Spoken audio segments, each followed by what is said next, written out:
গন্ধরাজ ডিম ভাপা অন্য কোনো ডিম ভাপা স্বাদের তুলনায় অতুলনীয়। দেখতেই পাচ্ছেন, দেখতে যেমন হয়েছে খেতেও তেমন দারুণ সুন্দর হয়েছিল, আর গন্ধটা তো দারুণ হয়েছিল। যেহেতু গন্ধরাজ লেবু ইউজ করেছি তাই এই গন্ধটা তো দারুণ। তো নমস্কার সবাইকে, আবার একটা দারুণ স্বাদের রেসিপির সাথে আমার রান্নাঘরে আপনাদের স্বাগত জানাই।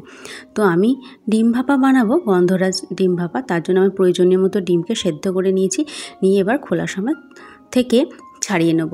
খোলা থেকে ছাড়িয়ে নিয়েছি।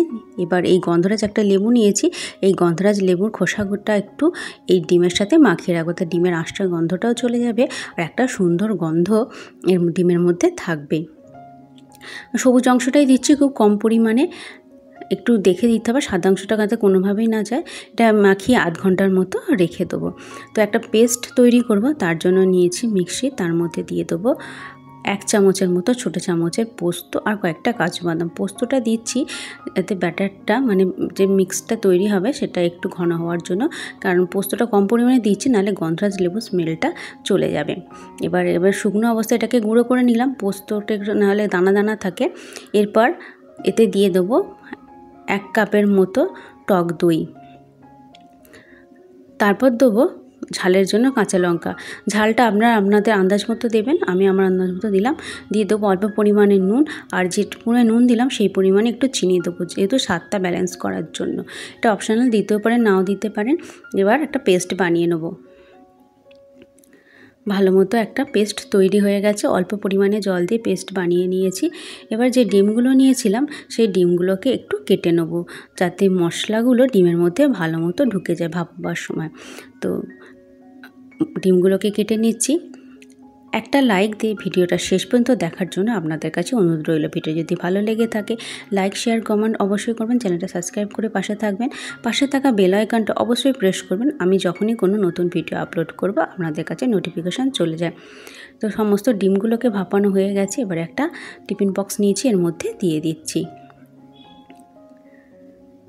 দিয়ে দেবো সেই ব্যাটারটা।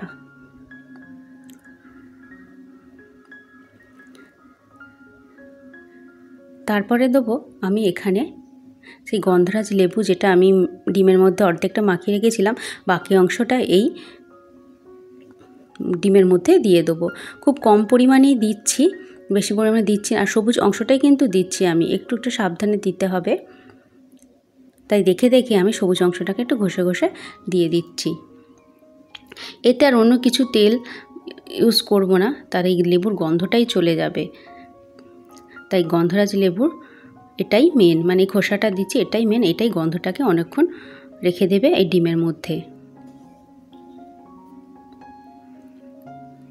তো আমার দেয়া হয়ে গেছে। যে গন্ধরাজ লেবুটা নিয়েছিলাম একটা, সবটাই দিয়ে দিচ্ছি। আর এই লেবুটাই অর্ধেকটা একটু রস আমি এই মধ্যে দিয়ে দেবো, খুব কম পরিমাণেই দিচ্ছি। লেবুর রসটা দিয়ে দেবো, দিয়ে এবার এটাকে বন্ধ করে দেবো।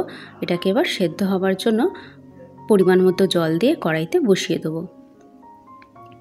তো পরিমাণ মতো জল দিয়ে আমি কড়াইতে বসিয়ে দিয়েছি। আধ ঘন্টা এটাকে স্টিম করব, প্রথমে 15 মিনিট হাই ফ্লেমে, তার 15 মিনিট লো ফ্লেমে।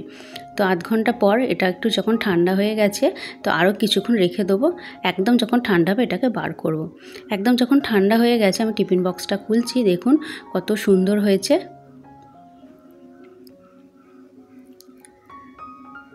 দেখুন কত সুন্দর হয়েছে, যেমন রঙটা হয়েছে দেখতেও তেমন হয়েছে, আর খেতেও তো আরও সুন্দর হয়েছিল। তো আপনারা অবশ্যই এটা করবেন, আর কমেন্ট বক্সে জানাবেন কেমন হয়েছিল খেতে। ভিডিওটা কেমন লাগলো অবশ্যই কমেন্ট করে জানাবেন। যদি ভালো লেগে থাকে লাইক, শেয়ার, কমেন্ট করবেন। চ্যানেলটা সাবস্ক্রাইব করে পাশে থাকবেন। আর ভিডিওটা দেখার জন্য অসংখ্য ধন্যবাদ। সবাই ভালো থাকবেন, সুস্থ থাকবেন।